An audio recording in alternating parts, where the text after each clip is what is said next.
What's cracking with your snacking snacker stars? It is me, the BRE, the man in the backwards hat, Brandon from the SAS, Snack Food Appreciation Society, once again lurking in the shadows in Rockville, Maryland, to check out something at a place where I just was at. Why am I here again? I don't know, but we're going to find out on this special edition of OTR. You are looking live once again at Arby's on Rockville Pike in Rockville, Maryland. And once again, it's very hard to get a parking space out front of this Arby's, so I never get to show you what that looks like. But we've got the Popeyes parking lot to park in, which generally has more room, and they don't seem to mind.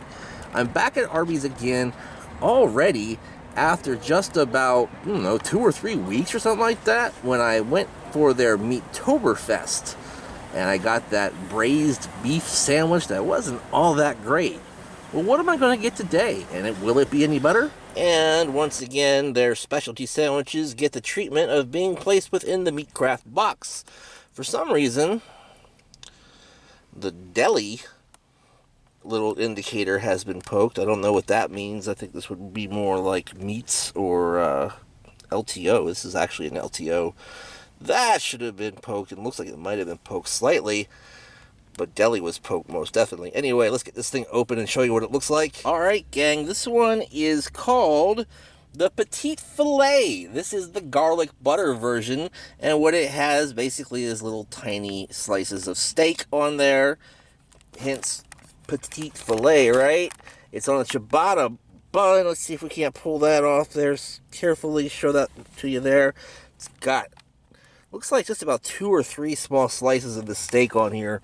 Maybe 4, but they showed a lot more on the commercial, And I'll try to give you a little better look when I pick this bad boy up in a few minutes. But still, $6.99 for this one. I used the last $5 I had on my gift card from my birthday from Terminator Tony T. It looks like it's got some lettuce on there. Not important. And some pretty sorry looking bacon too, but that's okay. Alright guys, the main thing though is it's got this garlic butter on there apparently that tastes really, really yummy, and I love garlic butter or any kind of butter on a steak. Yum. This is also supposed to be served medium pink, and it's not so much the case, except for maybe right there, because the rest of it looks pretty brown. Alright guys, let's take the brown downtown to Chinatown. We'll be right back to eat this sandwich and more on OTR. Alright gang, I am back here on OTR to check out this Petite Filet sandwich by Arby's. Does just generally have about 1-2 pieces of meat. You might call it 3 since one of them's falling apart, but it's only got 2 pieces of meat. I counted something like 6 on the picture, guys. So once again, truth in advertising is not always all it seems. It's not always everything it is, made to be. Anyhow, let me go ahead and take my phone off of here, because I think that was in the way. Show this to you a little bit more closely. Not a whole lot going on there in terms of aesthetics, unless you just like to look at meat, and there's some meat hanging out there. Got the bacon and so forth. Show it to you next to my noggin the way I always do. I would feel bad if I didn't do that for you. That way you really know how big the sandwich is, because I got a darn big head. Alright guys, let me go ahead and take a bite of this bad boy, let you know what I think about it. Alright gang, I am back, and ladies and gentlemen, while this sandwich has pretty decent flavor to it overall, most of that is derived from the garlic butter. Let's build this thing from the bottom to the top the way we always do. We got the soft ciabatta bun that has a little bit of a tougher outer shell than what's on the inside. Tastes pretty good, but pretty bland, Nothing really serious going on there, but it's a white bread product, right? So it's not going to be tremendously flavorful. Once you get in there, the bacon is probably the next thing, and that's actually what you taste up front, more than the steak, until you start chewing the steak into that mix.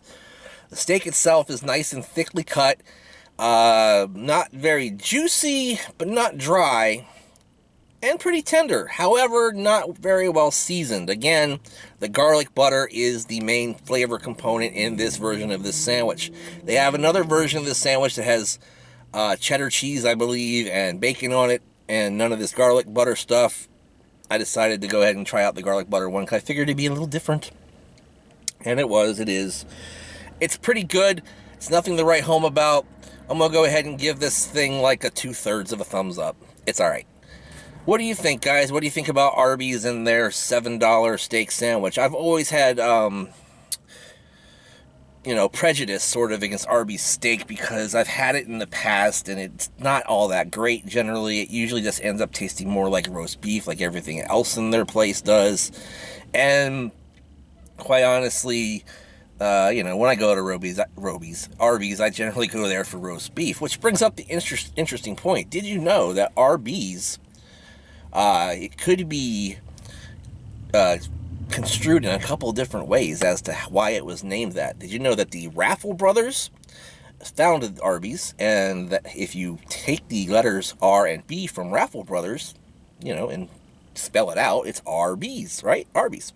Or you could always say that roast beef also starts with RB. I learned all this stuff from a particular YouTube channel called The Company Man the other day. He does pretty good little documentaries about different companies and stuff like that. He's pretty informative and fun as well, so you should watch him. But you should also make sure you check out all the antics of the Snack Society. First, coming up with OTR The Extra Mile, if you're a Patreon subscriber. Got a special personal one for this week, so if you're into melancholy drama, maybe you want to go ahead and watch it. Maybe if you aren't, then maybe you don't. Alright, so anyway, check out the Patreon group, support us if you can, keep these videos going, and many exclusive videos on Patreon. Also, check out the Facebook group. 1,000 of the coolest people in the world are in there, and you should be too. Why aren't you? Also, make sure you check out my Twitter page and Instagram. I'm at Brandon Reich SAS. When you do, make sure you use the handy hashtag Snack Society all day, every day. And make sure you like, comment, share, and subscribe. Ring that bell to be notified. And in the meantime, in between time, I will see you next time when I don't have so much sweat in my eye. Bye-bye.